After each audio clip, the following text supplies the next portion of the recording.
إنك جزاء العمل مبرور.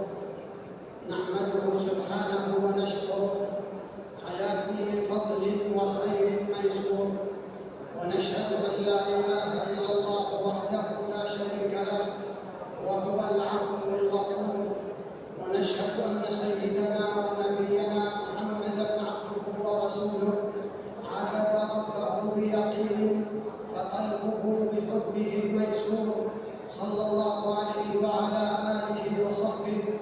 من أحبهم فهو منصور مأجور. أما بعد، فأوصيكم ونفسي بتقوى الله. الله أكبر، الله أكبر، لا إله إلا الله، الله أكبر، الله أكبر ولله الحمد. هذا العيد وكل عيد تتجدد فيه الفرحة والبهجة والألفة، وحديثنا عن الألفة. فقبل 14 قرنا من الزمان قدم رسول الله صلى الله عليه وسلم إلى هذه المدينة، فأضاء منها كل شيء، وسما ذكرها وعلى قدرها بنبوته. وكانت قبل ذلك تضج بصراعات مقيتة وحروب طاحنة وعداوات آثمة، فنزع رسول الله صلى الله عليه وسلم فتيل العداوة وأطفأ شرارة الأحقاد، وألقى الجميع سلاحه رغبة لا رهبة وقناعة لا جبرا، ولا عجب في ذلك، فقد صقل القرآن الذي كان يتلى على مسامعهم غضا طريا حياتهم، وهذب الهدي النبوي سلوكهم، فاجتمعت قلوبهم وائتلفت بصورة لم يشهد التاريخ لها مثيلا. فقد تحول البغض إلى حب، والتخاصم إلى مودة، والتفرق إلى اتحاد. وأثنى الله عليهم بقوله: وألف بين قلوبهم لو أنفقت ما في الأرض جميعا ما ألفت بين قلوبهم ولكن الله ألف بينهم.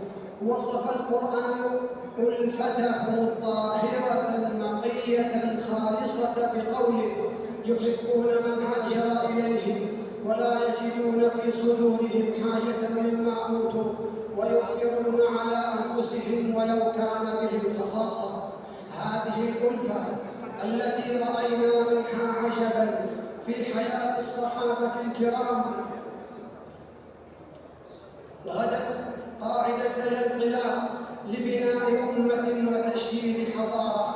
وفي عهدنا الحاضر وقبل عدة عقود عاشت الجزيرة العربية حالة تفرق وتشتت، نهب وسلب، قرى متناثرة أنهكها الفقر والجوع في الأبدان، والجهل في السلوك، والبدع والخرافات التي لوثت العقول، حتى غير الله عبدا من عباده على يديه توحدت الجزيرة العربية، فانطلق يجوب الأرض سيفه القرآن وبندقيته الإسلام وقذائفه هدي النبي صلى الله عليه وسلم، فتذللت له الأرض وتسهلت له السبل وائتلفت القلوب وتوحدت الصفوف واجتمعت الكلمة والتحمت القرى المتصدعة وذابت النعرات والعصبيات في بوتقة الوطن المسلم وتحققت الألفة. ومن ثم أمن الناس على أعراضهم وأموالهم ووئدت الصراعات الداخلية. ولم لا يكون ذلك ما دام امتدادا للمنهج النبوي والرسالة السماوية. تشرب المجتمع عقيدة التوحيد واستجاب لنداء الإيمان، وحكم الهدي النبوي في سيرته ومساره، مما أثمر انصراف الناس إلى استثمار أوقاتهم وحياتهم في بناء النفس وتنمية الوطن وعز الأمة. وتحققت أجل مقاصد الألفة، وهي بناء مجتمع قوي البنيان شامخ الأركان لا تهزه أعاصير العدا ولا يخترقه متربص فاسد ولا ينفذ من خلاله مثبط حاقد.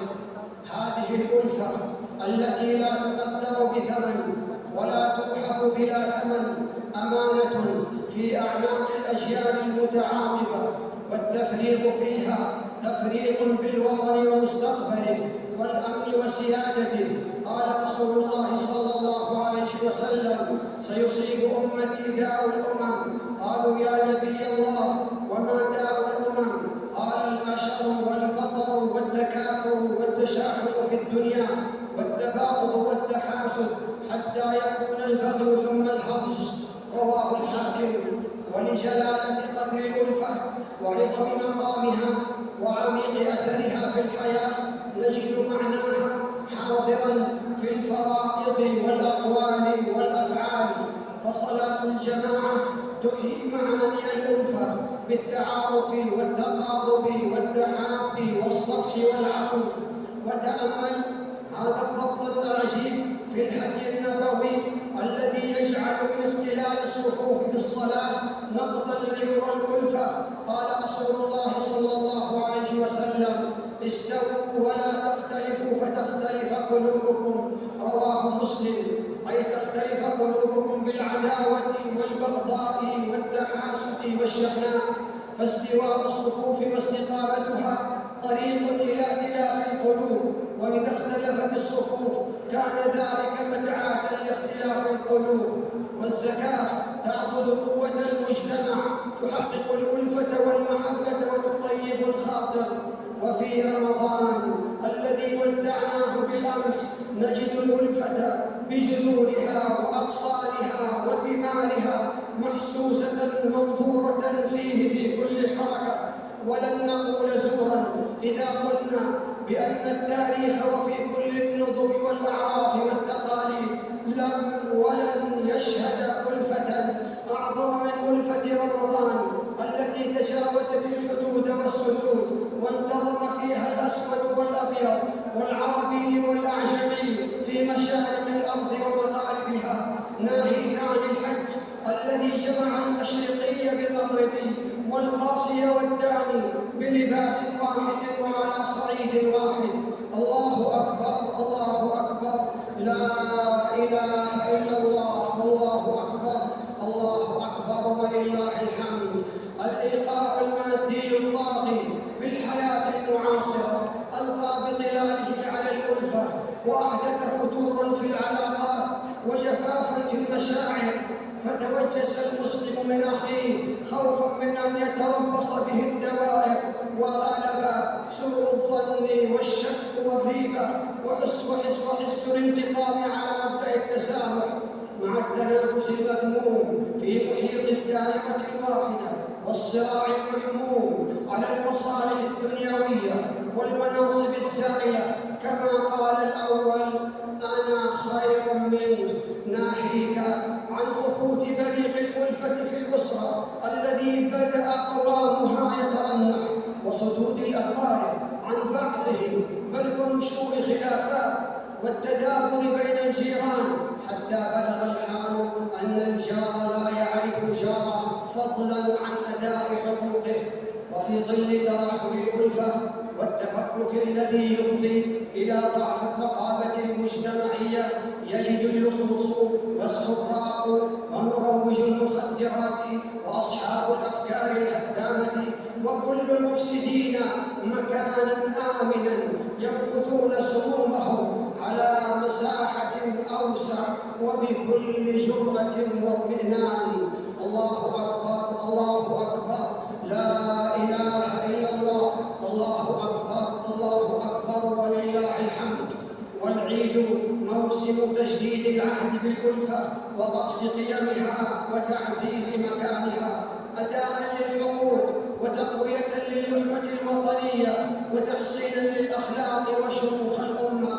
بل إن الألفة من أسمى مقاصد العيد، فجمال العيد وفرحته بالتئام الشمل وبهجته في سلامة الصدر، بذل السلام، الكرم، الجود، الوجه البشوش، القلب السليم، المشاعر الفياضة بالخير، المشاعر الفياضة بالخير، الكلمة الطيبة، طيب العشرة، حسن الخلق، لين الجانب، قبر الإغلاق، أن تقول للناس حسنا، أن تكون هينا لينا بالقول والفعل، التراحم، التعاطف، حب المساكين، التودد إليهم، حسن معاشرتهم، رحمتهم، العطف عليهم، إدخال السرور عليهم، إكرام اليتيم، جبر قلوب الأرامل واليتامى، وألفة التراحم بين المسلمين تستوجب استحضار أحوال المسلمين في أصقاع الأرض، فإن منهم من فقد داره في زلزال، أو ابتلي بالقحط والجذب وسوء الحال، أو تسلط عليه عدو يؤذيه بالليل والنهار. ألا وإن أولى الناس بزرع الألفة في قلبه والداك، لترى في بسماتهما معاني الرضا، وتقرأ في أساريرهما تباشير السعادة. جاء رجل إلى رسول الله صلى الله عليه وسلم فقال: جئت أبايعك على الهجرة وتركت أبوي يبكيان، فقال: ارجع إليهما فأضحكهما كما أبكيتهما. رواه أبو داود. وذوي القربى أحق الناس بمعاني الألفة في العيد بالتواصل معهم وزيارتهم، والبشاشة والهشاشة معهم توطد العلاقة وتصفي النفوس وتحرك الركود. قال الله تعالى: وأولو الأرحام بعضهم أولى ببعض في كتاب الله، وللجار النصيب الأوفى وهو صاحب القدح المعلى. قال رسول الله صلى الله عليه وسلم: ما زال جبريل يوصيني بالجار حتى ظننت أنه سيورث. تنتعش الألفة بإظهار حبك لأخيك وإبراز ما تكنه في صدرك من ود. قال صلى الله عليه وسلم: إذا أحب الرجل أخاه فليخبره أنه يحبه. وأخذ النبي صلى الله عليه وسلم بيد معاذ رضي الله عنه فقال له: يا معاذ، والله إني لأحبك. الهدية توقظ الألفة من رقادها وتفتح مغاليق القلوب وتعمق المحبة.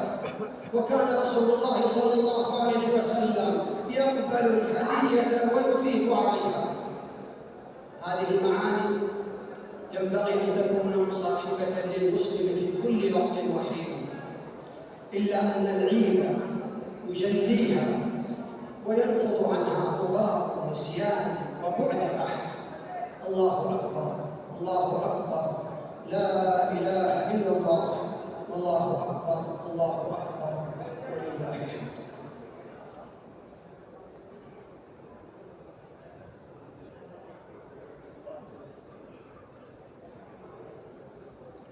الحمد لله وفق للصيام والقيام، ونسأله القبول والتمام وحسن الختام. ونشهد أن لا إله إلا الله وحده لا شريك له القائل: لهم ما يشاءون فيها ولدينا مزيد. ونصلي ونسلم على سيدنا محمد وعلى آله وصحبه. الله أكبر، الله أكبر، لا إله إلا الله، الله أكبر، الله أكبر، ولله الحمد. لا يخلو المجتمع البشري من نشوء خلاف أو شقاق يؤثر على كيان الألفة إثر سوء فهم أو نزغات شيطانية أو منافسة على مصالح دنيوية. ولحماية كيان الألفة من التصدع أسس الإسلام مبدأ ساميا وهو الإصلاح بين الناس، ووصف الذين يحملون رايته ويقومون على رعايته أفرادا ومؤسسات، وصفهم بالخيرية ووعدهم الأجر الجزيل. قال تعالى: لا خير في كثير من نجواهم إلا من أمر بصدقة أو معروف أو إصلاح بين الناس، ومن يفعل ذلك ابتغاء مرضات الله فسوف نؤتيه أجرا عظيما. وكان النبي صلى الله عليه وسلم يخرج بنفسه ويسعى للإصلاح بين الناس، فقد أخبر أن أهل قباء اقتتلوا حتى تراضوا بالحجارة، فقال: اذهبوا بنا مصلح بينهم، رواه البخاري. ألا وصلوا عباد الله على رسول الهدى، قد أمركم الله بذلك في كتابه فقال: إن الله وملائكته يصلون على النبي يا أيها الذين آمنوا صلوا عليه وسلموا تسليما. اللهم صل على محمد وعلى آله وصحبه، وارض اللهم عن الخلفاء الأربعة الراشدين أبي بكر وعمر وعثمان وعلي، وعن الآل والصحب الكرام، وعنا معهم بعفوك وإحسانك يا أرحم الراحمين. اللهم ألف بين قلوبنا وأصلح ذات بيننا واهدنا سبل السلام. اللهم تقبل صيامنا وقيامنا، وأعد علينا رمضان أياما مديدة وأزمنة عديدة ونحن في خير وصحة وعافية وحياة سعيدة. اللهم ارحم موتانا واشف مرضانا. اللهم أصلح أحوال المسلمين في كل مكان، وارفع عنهم الغلا والوباء والربا والزنا والزلازل والمحن وسوء الفتن ما ظهر منها وما بطن. اللهم وفق إمامنا خادم الحرمين الشريفين لما تحب وترضى، ووفقه وولي عهده لكل خير يا رب العالمين. ووفق جميع ولاة أمور المسلمين للعمل بكتابك وتحكيم شرعك. ربنا آتنا في الدنيا حسنة وفي الآخرة حسنة وقنا عذاب النار. تقبل الله طاعتكم وأدام أفراحكم وطيب حياتكم، وجعل السعادة رفيقة دربكم وزينة قلوبكم، وكل عام وأنتم بخير.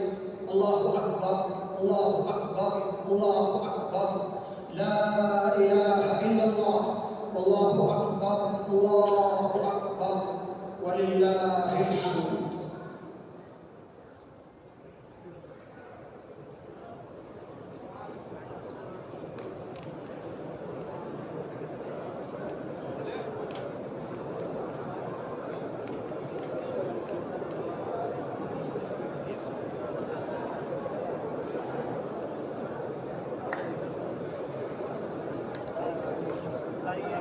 الله